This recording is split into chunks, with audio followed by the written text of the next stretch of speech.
Welcome to this week's newscast. I'm your host, Diana Longry. Thank you for tuning in. To help me with this week's news is my co-anchor, Mr. Kevin Berglund. Thank you, Mr. Berglund, for being here. Thanks for having me. Now, today we are going to cover and continue to cover our news report on the joint City Council and HEDC Commission meeting out of Maplewood. This meeting happened at the end of January, and it is the second such meeting where the Maplewood City Council has met with the Housing and Economic Development Commission in Maplewood. Now, the city has decided not to cable cast these meetings so that the residents of Maplewood know what's being discussed at these meetings. And certainly there are many very important topics that are being covered, such as the redevelopment of the Gladstone neighborhood, the redesigning and repurposing of the Maplewood Mall on paper by City Hall, and also the redevelopment initiatives of that area of Maplewood along Rice and Larpenteur. Now, we have previously covered some of this. Today we are going to finish up with our report on that.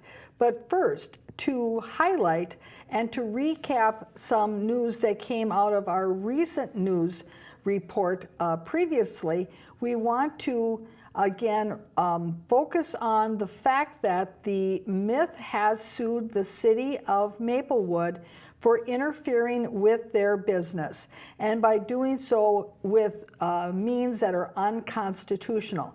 The city of Maplewood decided to put particular conditions on the liquor license of the Myth.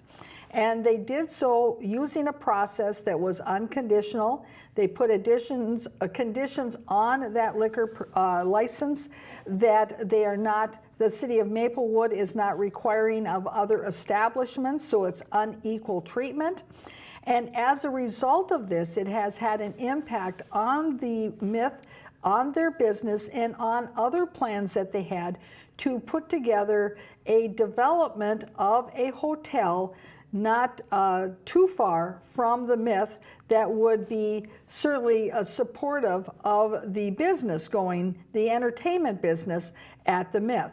So let's take a look at our clip when the city was being addressed by the attorney of the Myth when that matter came before the council on a review of the liquor license for the Myth. Your failure resulted not only in the hundreds of thousands of dollars of damages to my client, but resulted in the city being sued by my client to hold you accountable.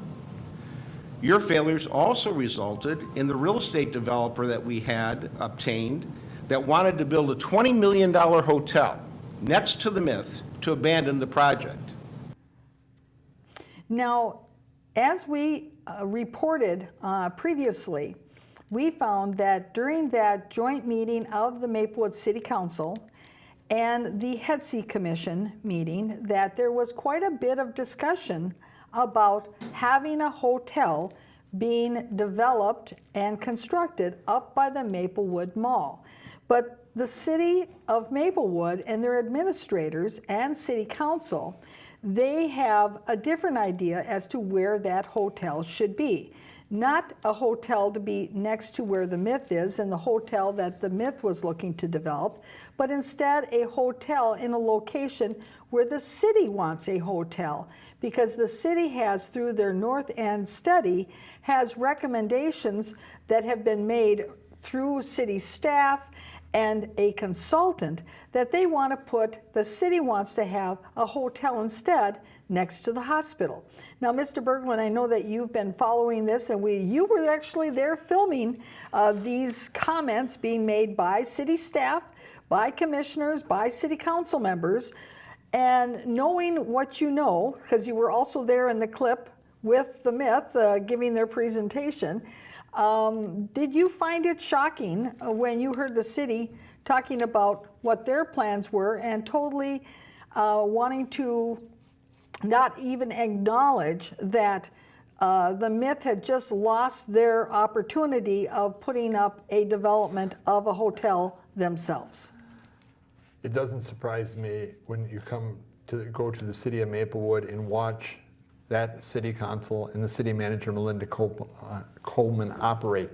Despite having all kinds of tools in her toolbox, or local government and the city of Maplewood having just a treasure chest of tools, it seems so odd that they can't sit down and engage the Myth in a conversation. Instead, they use tools that aren't even in their box, unconstitutional tools, meaning illegal tools against the Constitution, to take action against the Myth, to try to harm their business, to try to harm their business plan, using unconstitutional tools from their toolbox to essentially drive them out of business. And of course, that unconstitutional tool is the use of arbitrary and capricious power.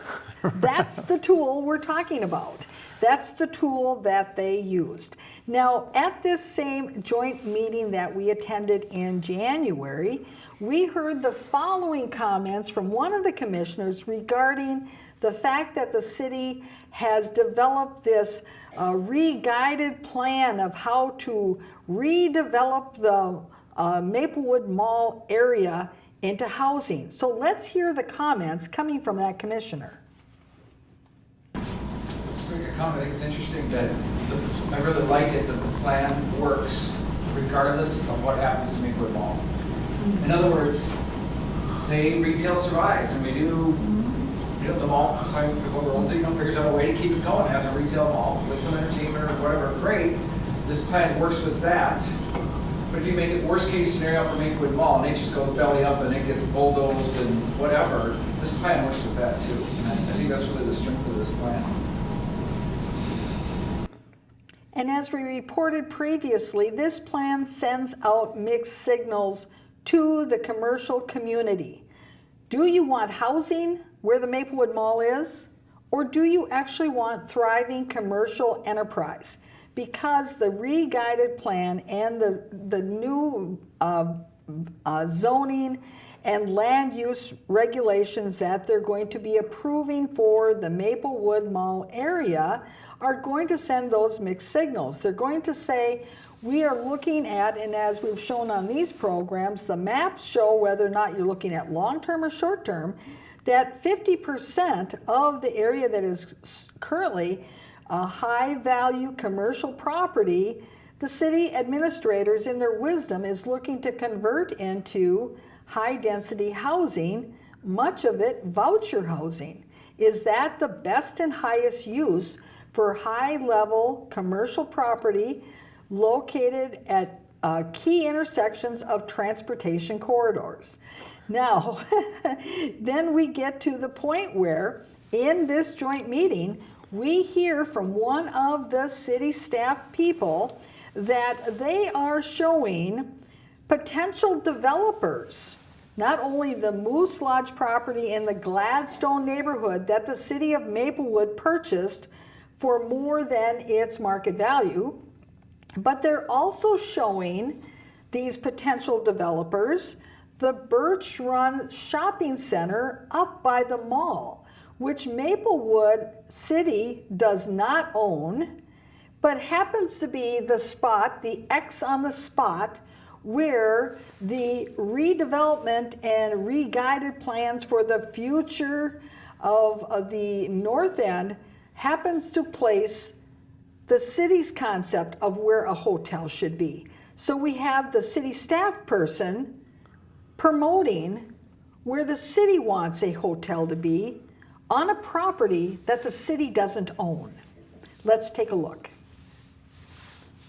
There's more work to do on developer meetings. Just some of the initial feedback that I've heard, probably Mike can comment that out, but we've shown people Gladstone properties like Moose Lodge, and also like the site, for Birch Run.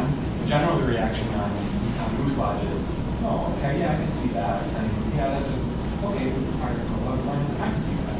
We talk about North End, they go, oh wow, yeah, oh wow, like they can see it, but it's a much very much more complex thing that takes a lot more challenges just with the initial So why is the city of Maplewood showing potential developers the Birch Run Shopping Center? I don't know. Mr. Berglund, is there a for sale sign outside of the Birch Run Shopping Center?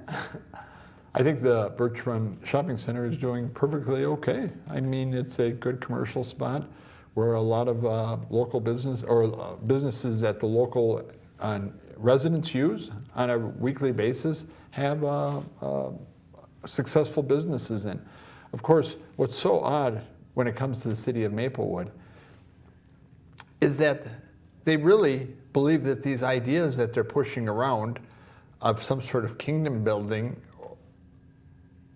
that they don't want to share with the residents of Maplewood. Or do they want to share the tools they're using to do their kingdom building? Or I think in the case of Maplewood, they're essentially concealing their tools, kind of like concealing their weapons. They have this huge publication that they distribute to all the households called Maplewood Living, and there's no engagement in that about what the city is up to, what tools they're using, how big their toolbox is, what the future is, which they mail out. Instead, they use that publication as a campaign brochure for candidates who are running now in 2020 for the city council and mayor. Right, and to be clear, they don't specifically say, oh, vote for appointed Mayor Marley Abrams in this upcoming election. No, they don't do that. But instead, they make sure that her picture is certainly in that publication, not just one time, but a couple times, and that she's prominently on the front of the page, and that there's these little PR fluff pieces about, oh, gee, what she's been out doing and stands for, and that she's working with the faith community. Yeah, she's protecting religion. Yes. So you see, it's an implication of, gee whiz, look at all the great things she's doing, whereas they could actually be talking about what are the actions that they took at the most recent city council meeting to inform residents and businesses of the actions that they've taken that impact people's lives or their businesses in Maplewood. For example, they could be talking about the myth. We took our toolbox out, we took our weapon chest out, we went after them, and they sued us. And this is our defense of why we decided to shoot the myth dead. And this is why they are wrong in defending themselves. Right, because certainly a way that you could present that, because it was in the Pioneer Press, a lot of people have questions about why is the myth suing the city of Maplewood, because generally speaking, businesses do not sue the city that they're doing business in, right, because they are the givers of the permits. They are the givers of the certificates of occupancy. They are the givers of the inspection passages. The city is. The city is. Yes. So most businesses want to be on good terms with City Hall because you get more done with honey than you do vinegar. Well, You've especially heard, when the you've city, heard that. the city holds almost all the cards in the deck. Right. The city of Maplewood seems to be going out of their way to try to portray in a systematic way that there's a culture of criminality going on in the myth. And despite that the city's highest core value for that area is to have an entertainment venue, and the myth fits probably close to perfectly 100% of that value, the city of Maplewood under Melinda Coleman and Mary Abrams is trying to portray an image of the myth, that the myth is serving alcohol incorrectly, that the myth has gunshots and criminals are firing outside and maybe inside the myth, and they are trying to jump to the conclusion that actually the myth is perhaps run by a bunch of cartels and it's actually a drug center hub. When actually all it is an entertainment of some modern time entertainment. And the point that was made by the myth to the city council is that the city has never caught the myth in one of these stings where they try to find the sale of alcohol to a minor.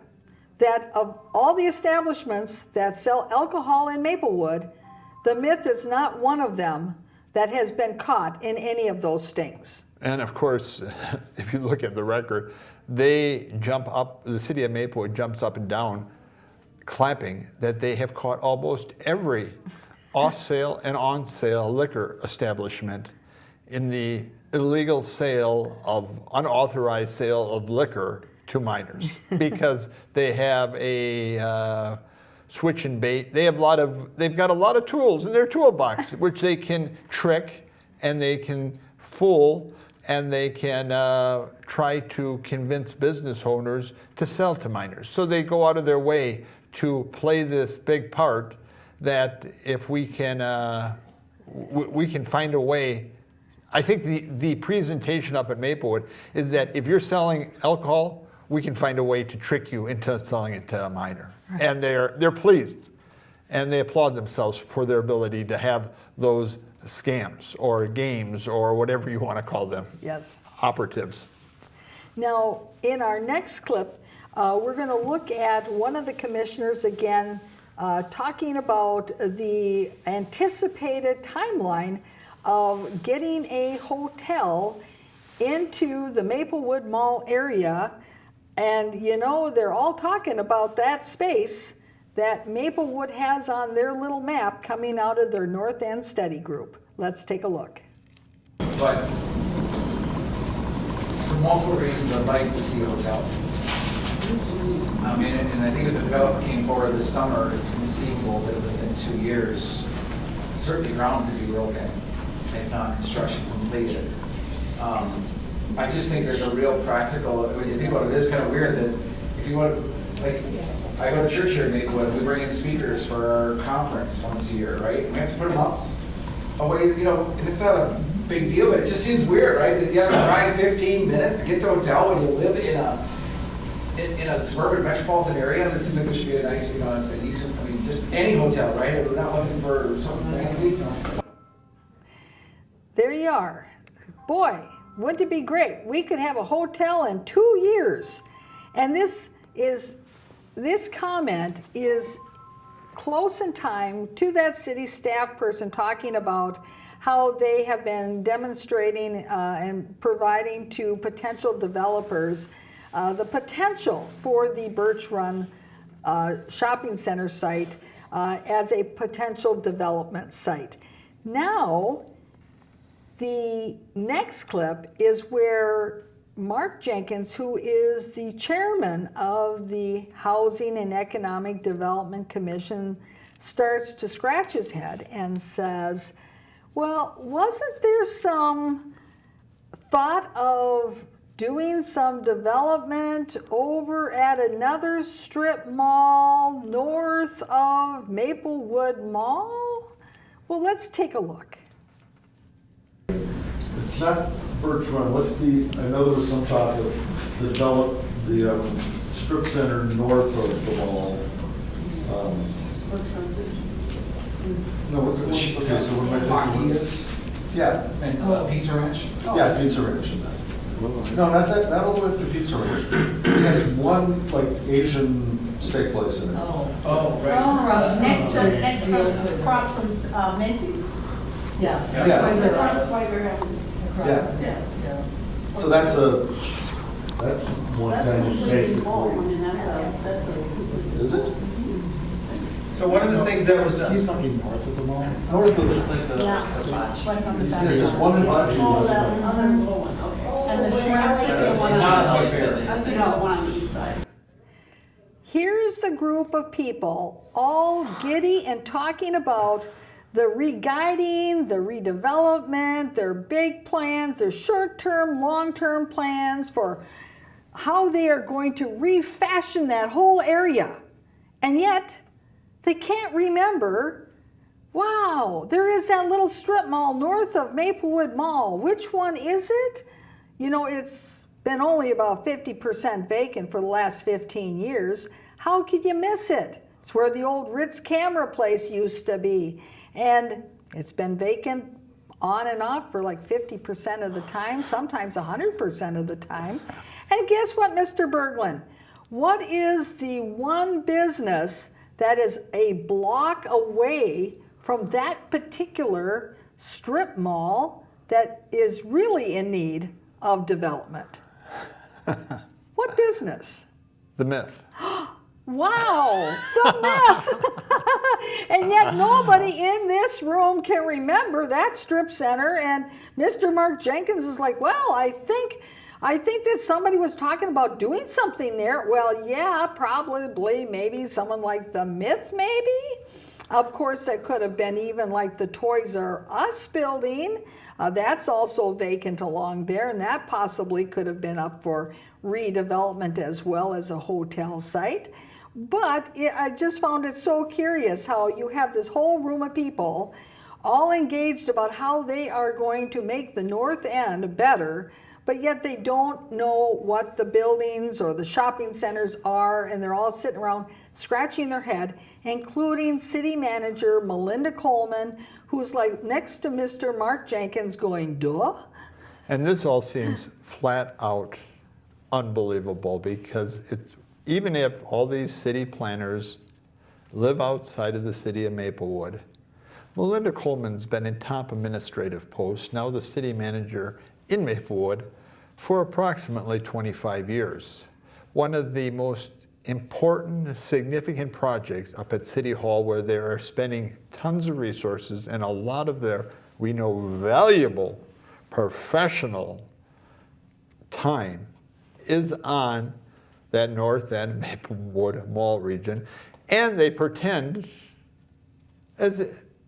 I think they're pretending, that they have no idea what is actually up around the Maplewood Mall. And I'm thinking, you're reworking this into some flight of fancy big vision, and you've been consumed by this, and you've had all these private and non-televised meetings on this with some with the HEDC. You've been talking to the city council members in private.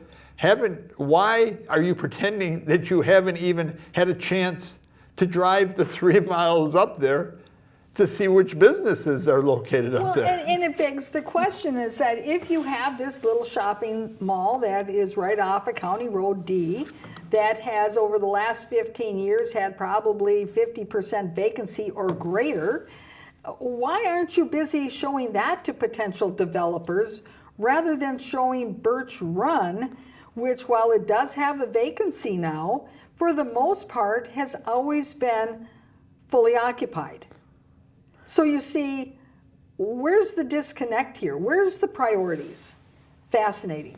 But you see, in this meeting, there is a point where they are thinking that maybe they don't have enough connection to the business community. And so one person raises an idea that might be a possible solution. So let's take a look. Because we don't have a local chamber of commerce who shares between White Bear and St. Paul, what we don't have, what we really need is someone on staff or on the council, and if you guys are one of those, great, let's keep building that relationship, but we don't have somebody who is the liquor store owner or is the pizza shop owner to really get those medium and small businesses, because here's the issue. When we put out the business award, the business community, we didn't have a good enough pool of those small and medium-sized businesses who are going to engage with that kind of thing. And when we need to get people to things like the Maplewood Business Association and meetings like this, having those, hey, Bill, hey, Tom, hey, Tyrone, hey, John, come on over. We need those kinds of things. And I don't, my opportunity is, how do we get to that? How do we, like the mayor's doing a great job and Sylvia's doing a great job of reaching out to our faith community. How do we reach out to that small business community? So the staff members' idea of how they can reach out better to the business community is that maybe we need to have a business person on the council. And if we have a business person on the council, then they can go out into the business community with their big badge that says business owner, and that they will be able to build that relationship with the business community that Maplewood can't quite seem to do. Well, now, there's also the assumption, which I think is a false assumption, that if they have that, then somehow there's going to be more participation by the business community. He indicated in meetings like this. Since when have they invited anybody to meetings like this? That if they get a person on the council who's a business owner, they're suddenly now going to invite businesses to meetings like this? Well, they could be inviting businesses to meetings like this now. That City Hall does not listen. Nora Salwick, she championed shutting down public access television. Her buddy, who's now the appointed mayor, Mary Abrams, championed also shutting down public comment. Why would any business owner believe that City Hall is at all interested in listening to anything anybody says? Because when anybody goes up to City Hall to say anything, even if they get you a chance to speak, they have turned off their hearing. And at every opportunity, Mary Abrams, first Nora Salwick and now Mary Abrams, if they don't like what somebody's saying, they just interrupt. And what they end up, Mary Abrams does is she just blatantly disparages people, and along dismisses. Dismisses and disparages them, along with Melinda Coleman. Now, every business owner who pays attention in the city of Maplewood sees that going. And of course, what I would assume, I don't think it's too far stretched to think that business owners, once they think about it, they're thinking that all that the City Hall wants them for is to be their shield when business like the Myth fight back. When City Hall takes aggressive weapons out of their toolbox to try to drive them, which are unconstitutional, to drive them out of the businesses, they want these businesses to stand up and applaud the city of Maplewood. Now, business owners aren't going to do it because, you know one thing, the City Hall, Melinda Coleman and Mary Abrams don't like the Myth this week. It might be next week they don't like their business. There's always that chance. Well, and because it's not that they don't necessarily like the business, because they don't like what they're selling or the kind of clothes they're selling or the kind of people they're selling their clothes to. They might not like the city of Maplewood, or the city of Maplewood might not like that specific business, is because they have a new flight of fancy. That where their business property is, they need to drive them out of business so they can find and acquire that land so they can put their new great ideation on that piece of land. Which conveniently brings us then to our continuing discussion from that joint meeting about the Gladstone neighborhood redevelopment, which was also a substantial segment of this joint meeting held in January. So we're going to move to our next clip where Michael Martin, one of the top city planners, is giving some of the history of the Gladstone area and how we got to this point today. So yeah, this is just meant to be a big picture overview of how we started planning there, what happened since then, where we're at now. I know there's others in the room that, like Joy and Councilmember Juneman, that worked on the creation of the plan, and I know Melinda was here, so. And Michael Martin then, of course, is, during the course of this, is giving this historical perspective from the city's perspective and trying to paint it in a light that is the city's story. Because remember, we've got our new communications department where everything is telling the city's story. Everybody's reading off the same flashcards, and you can see it's like he has a flashcard in front of him, so he doesn't get off message. So he gives out exactly what the flashcard says is official city PR talking points. And many of the people in the room are newly involved, and so whatever they hear, they take as the gospel truth because they were not around back in 2000 or 2004 or 2006 when many of the discussions and conflict in the neighborhood about the city's plans versus the residents' ideas were in play. So let's continue as he continues with the city's story. But Gladstone is the city's original business district. The neighborhood was built around the railroad. Some level of rail usage still existed in that neighborhood as recent as 1986. So just to give some context of why we talk so much about the history of the rail uses in that area.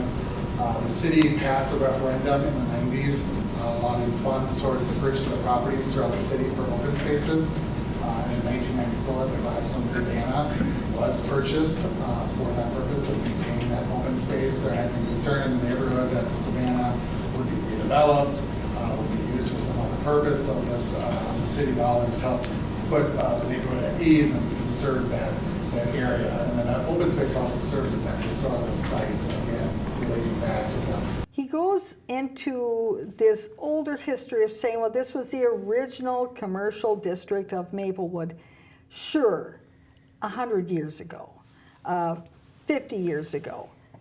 It is not necessarily a commercial center, and yet you see this is part of the buildup to the end conclusion in how they are looking to fashion this as a village. And we'll get to that clip. But you see, this is actually a throwback to a proposal that came out in the early 2000s by one of the property owners who thought that he would be able to make big bucks on selling his concept to the city of a village in that area. So much of this story that is being focused on is to bolster that concept. Now, Mr. Berglund, he talks about the Savannah and does reference, of course, it was purchased with referendum money, and that in order to allay the residents' minds that it wasn't going to be sold for redevelopment, that they put some investment into it.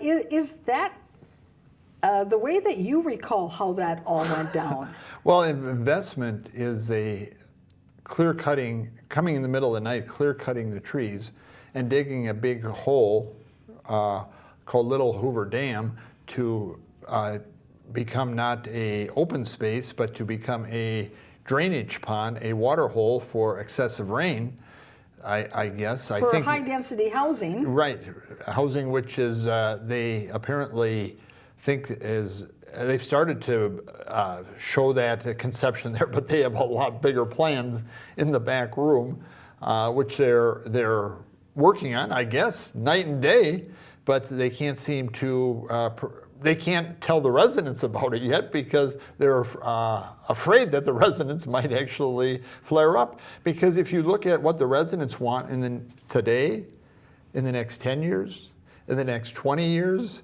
in the next 50 years, for that Savannah, want it open space, green space, beautiful trees that they can walk through.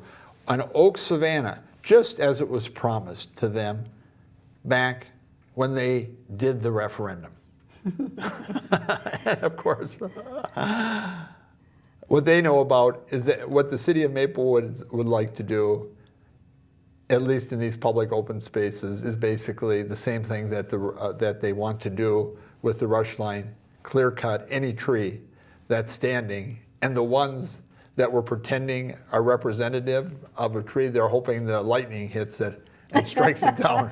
Because the sooner up at City Hall, the sooner they decimate all the trees, the better for the city of Maplewood. And that's a complete contradictory view of all their public engagements, of all their public input, of all the neighbors' ideas. So the city of Maplewood City Hall says, well, if we don't have anybody supporting us, if we've had all these meetings and pop-up meetings and all these surveys, and they're all against us, how do we put out there that everybody loves our big plan, but when they really don't? It's all in how you tell the story, right? So let's continue with the history lesson. In the 2000s, then the city started to look at how you build off the Savannah then, and as, keeping the neighborhood vibrant. Commercial areas in that neighborhood primarily were starting to lag behind, look more tired. The city wanted to start a small area planning process, hoping to capitalize mainly on Gladstone's location. It's a good distance or a short distance to both downtowns. The neighborhood itself is in the middle of multiple regional recreational resources. So those constraints or opportunities, I guess, still hold true today for that neighborhood. Its location it's probably as great as an asset. So he talks about how this plan was being developed to capitalize on the Gladstone neighborhood location. It started out as a plan of a particular business who wanted to sell their property and a concept to the city so they could get out of their business, move on, and be able to pocket the change. Now, I'm not against business owners promoting how to best develop their land and all of that, but what should be talked about is how they really got to this plan. It was based on somebody coming to the city council and the city planners and promoting the big idea. And we've got the film footage from way back then.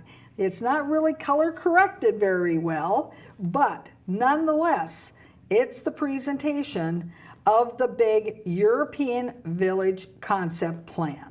And of course, all we hear from this city employee, this planner, Mike Martin, is we have our vibrant machine, which we're going to take our vibrant machine and we're going to push it and bring our toolbox down there, and we're going to change the tired old Maplewood down there into this new, with our little machine there, we're going to turn that into our new Energizer bunny down there. We're going to give it a jolt, jolt, okay. And of course the residents, what they want is they want an urban forest. They want and not only, in their backyard. Right, not only that, do they want to preserve the trees and the nature that's there and their neighborhoods, single-family housing neighborhoods. What they also want to preserve is that they want to preserve that there aren't a bunch of eyesores.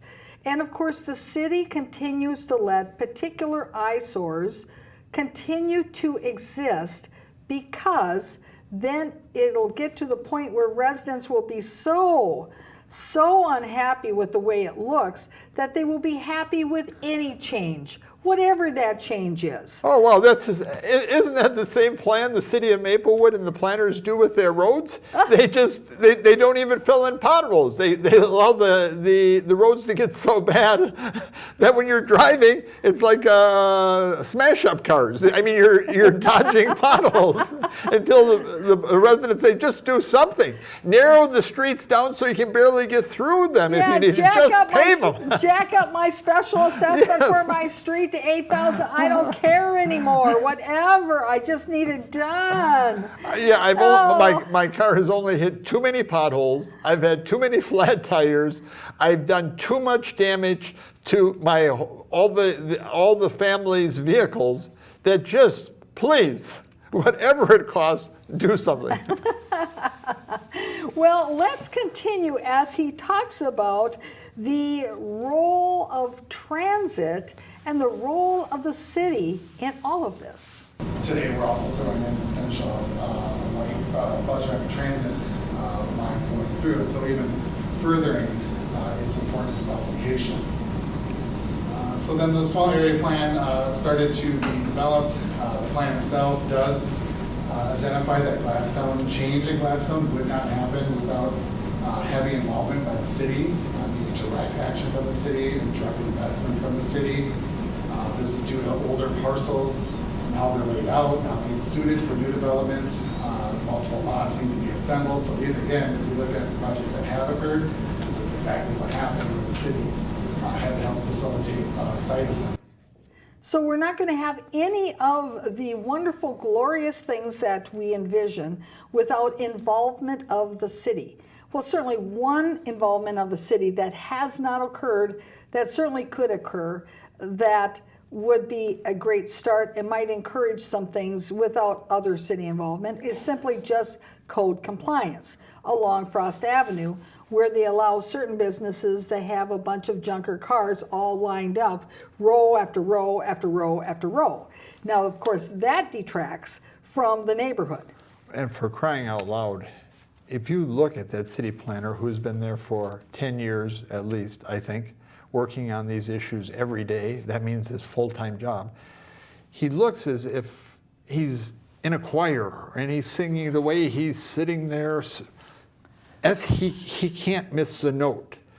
In other words, he needs to read the music precisely, accurately, as it is written down, because his boss, Melinda Coleman, is sitting right there, and she's like, if he hits a clunker or if he adds something to the script that is not on the page, it's like he's fearful it might be off with your head. Now, you heard, though, how he talked about the city purchasing property and assembling things. Well, you see, there's some megalomaniacs up there at City Hall. I might propose that one of them is the city manager. It has always been her goal and dream to buy up land, do assemblages. Although I don't know, she was only at Target for 2 years doing that type of work. Why didn't she stay longer, since that's the type of work they do, is do assemblages and purchase property and think of these kinds of development plans? Perhaps it wasn't successful for her. So why would it be any more successful being an assembler of properties at the city of Maplewood? Because the city of Maplewood has a bigger toolbox with more tools, more weapons, and they're able to conceal their weapons and tools. And Target has to, when they put together homes and properties so they can build their Target store, they have to be right up front there. And they don't have all this public money and all these big machines And they have a budget. At Target, you have to stay within the budget of the development. Now, up at City Hall, we know that if they want to buy a property, cost is not a limiter. Because we have a bigger purpose. They have a bigger purse. They have no accountability. So we know that there are others up there that are megalomaniacs. What about the appointed mayor, Marley Abrams? Well, let's hear her comments on how she compares the role of the city in the Gladstone neighborhood versus some other neighborhood. Whereas Frost English is totally within our city, and we have much more control and much more, we have much more control over this one than we do with that. We have much more control. Then she's thinking that maybe there's another way to describe it. No, there's not another way to describe it. We have much more control. Yes, we have control. If we buy up all the land, we have total control. Yay! Woo-hoo! Wow, yeah, isn't it great to be the megalomaniac? That's right. But now... It reminds me of the TV show Pinky and the Brain. Now then, Mr. Martin finally gets to the concept of the village. And so the plan itself essentially works to create or design Gladstone as a village with traditional design standards. So I know we've already talked about some of those things in relation to Gladstone today. It's walkability, mixture of uses, commercial areas. We're all re-guided to mixed use, much like the North End is what we're doing today. So we're incorporating housing options into those commercial areas, looking to keep those neighborhoods vibrant. On the fringes of the neighborhood, we re-guided areas as high and medium density and adding housing option, creating growth. He talks about this mixed-use development. Well, they always talk about mixed-use development, so it sounds like they're including commercial and business development. But when they have it developed on paper, it's an and/or. And mostly it's only housing. That if a commercial interest is looking at coming into the area, there's availability and a possibility that they will get their approvals and their permits to do so. But that is not the focus of Maplewood. They are not focusing on commercial development. They are not focusing on what they can bring into the community to establish good paying, sustainable jobs for the people who live in and around Maplewood. And one of the commissioners, actually, because they either are new to the community or that they're not clear on what the purpose is, actually is asking that question. What is the focus of the development in Gladstone? More of a commercial versus a housing perspective, more of a livability versus has it struggled more with actually getting the business piece going or Yeah, housing is definitely the primary driver right now. The city had a market study done in the time frame of the original master plan was being developed. We updated that market study in 2012. All market studies said that housing, particularly, you need more housing units to create that demand, to create a market for future commercial and office type uses. So we're still needing to lead with housing in a lot of ways, but we're starting to see, like with the third phase of the old redevelopment, that commercials now somewhat seeping into the conversation. Housing, I think for the near term, we'll see. Mr. Martin is saying that in order to establish any kind of commercial whatsoever, we actually need to build all this housing to have enough bodies to support the commercial. But Mr. Berglund, you know the problem with that type of a development plan is, and this is the problem they're going to have in the Gladstone neighborhood, is that all the vacant properties or potential properties for development are all developed into housing. So by the time they get enough bodies to support commercial, there's no more property available for commercial development because they put housing on all of it. Right. So where's the commercial going to be? Well, and this bunch up there, it's as if they're just working on the fly. They don't do their homework. They really have no vision. Take example that agenda. This is the city of Maplewood. Did you see how they put their agenda up? They put it on one of those hardboards or whiteboards. Agenda. They didn't even put their agenda down on a sheet of paper so they could distribute it to these other commissioners prior to it so they could reflect on it, think about it, maybe have it wander through their mind, maybe even do their homework. I don't know if anybody comes prepared. And the city planners, they come with their music and their script, and they can't deviate despite being involved in it every day.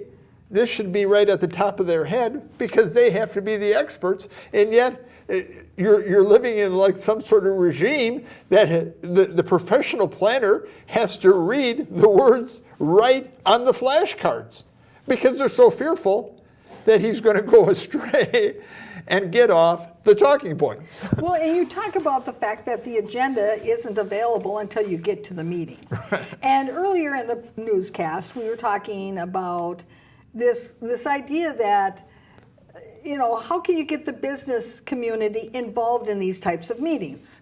Well, a business owner, again, isn't going to go to a meeting that the agenda isn't even posted on the internet so that they know what they're going to be listening to or talking about at this meeting, because this is taking time away from their business.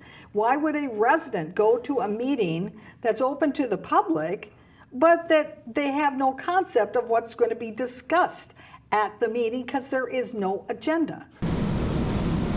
Correct me if I'm wrong, there is still opportunities at Sherman Associates for another developer looks and says, wow, this is still a great, the reason Sherman, for what, those arguments are still there why we should build another apartment building. Is there land, is there an opportunity if a developer were to come forward and say, I want to buy land and be next to that savannah, is there an opportunity for them to do that? There is, but it's with complications. And I think we're leading the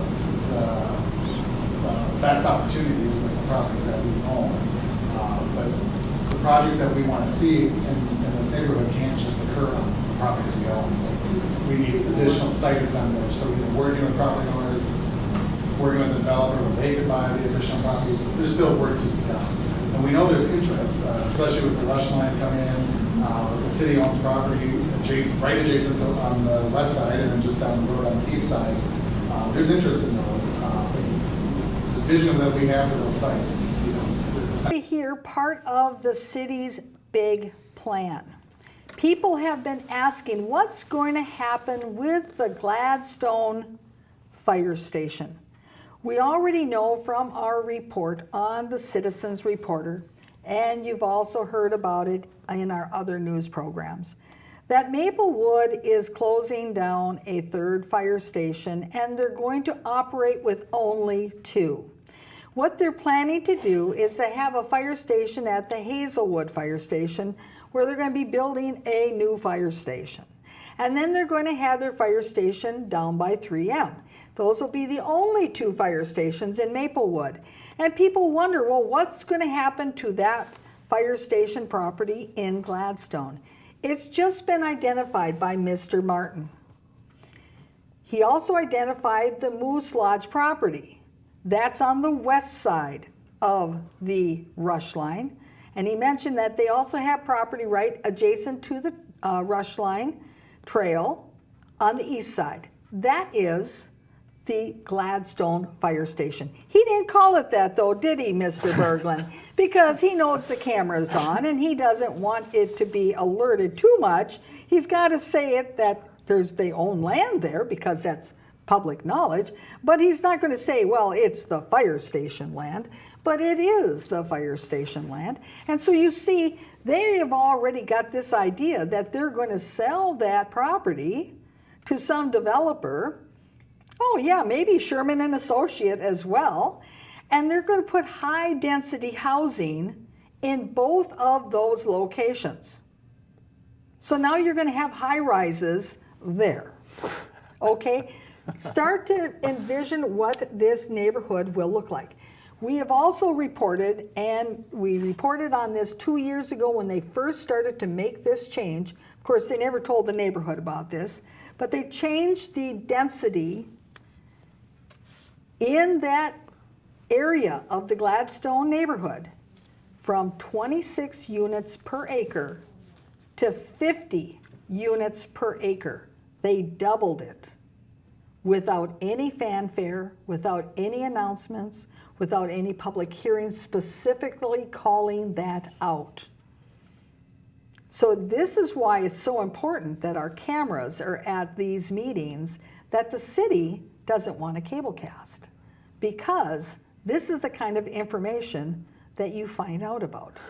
Now, Mr. Berglund, he talked about that there's many other developments that they want to see in this area, but they can't buy up all the land. I guess apparently they do have some budget. And of course, as you see, the top planners in Maplewood, I guess because of their orders from their boss, the city manager, can't speak forthrightly. That you have the sense that the culture up there is us planners, and we're kind of the cool cats. We're kind of the hipsters. We're doing mixed development. We're playing properties against each other. We're buying properties here, and we're playing some sort of big game we can't give you any details because that is a forbidden fruit. We showed that clip of appointed Mayor Marley Abrams talking about control over the Gladstone neighborhood, that City Hall has control. Yay! Okay. Well, in this next clip, she now goes on into talking about her intentional development and how the city is intentionally developing Gladstone. I was going to say that this discussion is all very intentional, that successful development doesn't happen just by chance. And I think that because we're spending so much time talking about this, that we will have that roadmap, and that will then, that's how you accomplish visions, is by having a roadmap and by being very intentional. And I think Gladstone is just an exciting opportunity for our city. They have intentional development plans. It's a great opportunity. And that they're discussing all of this intentional development. Mr. Berglund, do you recall the City Council ever intentionally discussing in the public that for a parcel in the Gladstone community that is valued, according to Ramsey County, valued at $23,000, that they should intentionally purchase it for $59,000? Was that intentional discussion and decision ever disclosed to the public? Right. Oh, hey, I've got another one. Okay, did they ever really intentionally, and in the public, talk about this one, where they bought the Moose Lodge above its market and appraised value? Ramsey County has it down as a sale adjusted amount of $1 million. Right here from the CRV public records. And the city of Maplewood outbid a private entity, a private individual or company that wanted to buy that property to put in a private business. Now, of course, the city of Maplewood didn't want that kind of development there, so instead they overpaid for the property just so they could have total control. Intentionally, we forced their hand. Yes, that's right. Intentional development, Maplewood style. Here's another one. Another property in the Gladstone neighborhood, valued according to Ramsey County at $144,000. Maplewood intentionally purchased it for $250,000. I don't believe that was ever discussed intentionally with the public, neither. There's intentional development for you. And then lastly, another parcel that just was recently purchased back in 2018, $250,000 with a building that needs total demolition. Now that's intentional. And one thinks that what their real big vision is concealment. Their development by concealment, by keeping the public outside of the room, having the doors shut on their city chamber, better yet, meeting in the back room where you can't even look through the glass doors to see they're talking about things. And it's such a great opportunity that they have to keep it quiet. We don't want to tell the residents. They're not only we don't want to tell the residents what a great opportunity we're getting when we're overpaying for property. Well, Mr. Berglund, thank you very much for helping with the news this week. Thanks for having me. And viewers, thank you for tuning in this week. We will continue our coverage of this joint meeting next week. Bye-bye.